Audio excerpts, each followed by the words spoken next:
Please welcome Dr. Fara.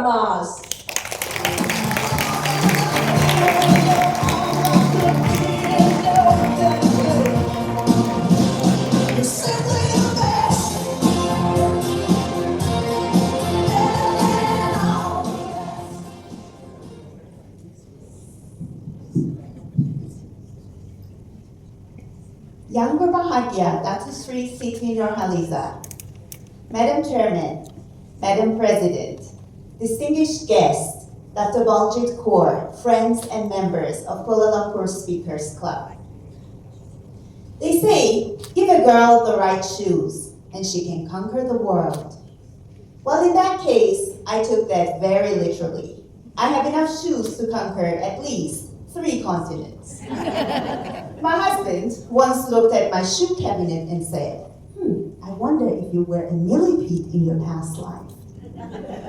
In my past life, I responded, dear, I don't know, but in this life, I'm a queen who needs options. You see, I don't just love fashion. I breathe it, dream it, organize it by color, season, and mood. I speak fluent Dior, conversational Prada, and I'm semi-fluent in the ancient dialect of, oops, I bought it on Siti, again. But here's the thing, even with a closet which can legally qualify as a small boutique, I still have those mornings. You know, the ones that I stand in front of my wardrobe, scratching my head thinking, I have absolutely nothing to wear. This is a universal condition. I call it wardrobic paralysis.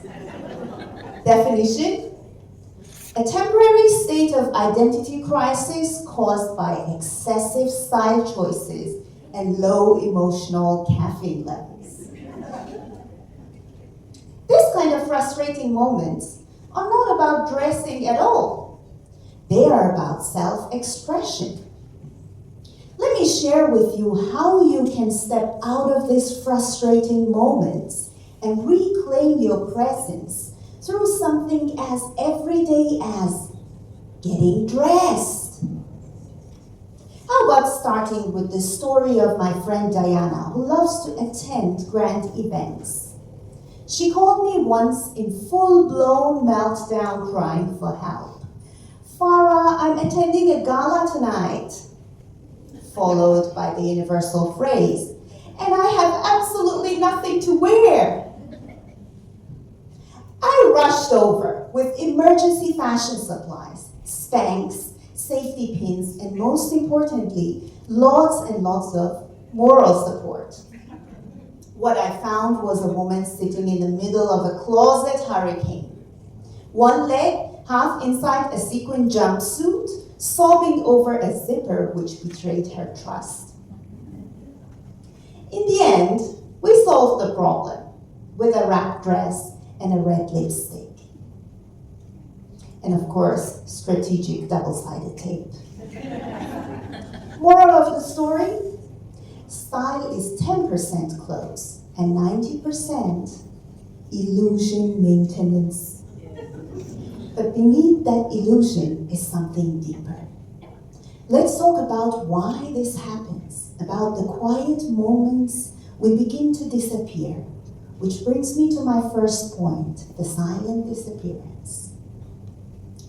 Over the years, I have dressed many women, brilliant, talented, kind women, who slowly faded behind their clothes. Why? Because they gained a few kilos. Because their skin no longer matches the Photoshop filter expectation. Or because they were told they are too much when they wore a bold style.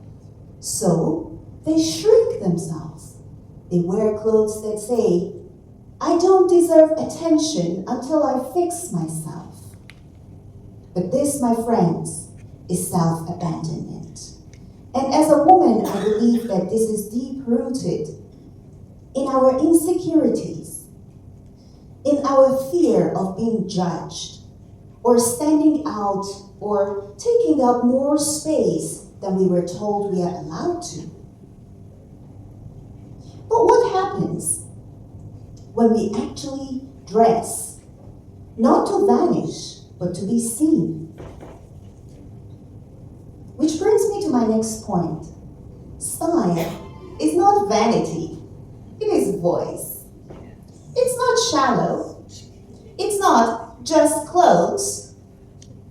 It's a visual declaration of how we see ourselves and how we want the world to see us and to treat us. What if every outfit we wore said, I'm perfectly imperfect, and I'm okay with it? That is the shift from dressing out of insecurity to dressing with intention. Here's the thing. Fashion is many things. It is empowering, it is magical, and let's be honest, it is sometimes financially irresponsible. But above all, it is storytelling. Every item we own has a story to tell. The breakup dress, the I got the job blazer, or like that famous Princess Diana's revenge dress. Yes, we sometimes wear things that defy logic or blood circulation. Now let me take you from the concept to the canvas. Your very own body. Ladies, your body is not a problem to solve. It's a canvas. And every outfit is a brushstroke. A chance to reveal a little more of your truth, of your spirit and your story. And every morning you get to create not performance, not perfection, but expression.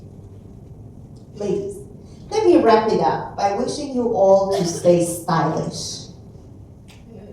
May your dress zip up without negotiation. Your red lipstick stay exactly where it belongs, not on your teeth.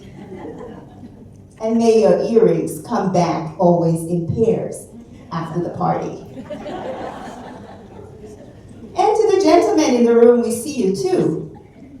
May your shoes stay always polished, and your socks match not only each other, but also your personalities.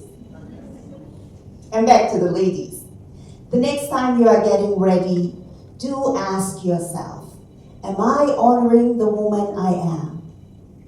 And remember, personal style is about embracing your progress, showing up authentically, and allowing yourself to be a masterpiece in motion.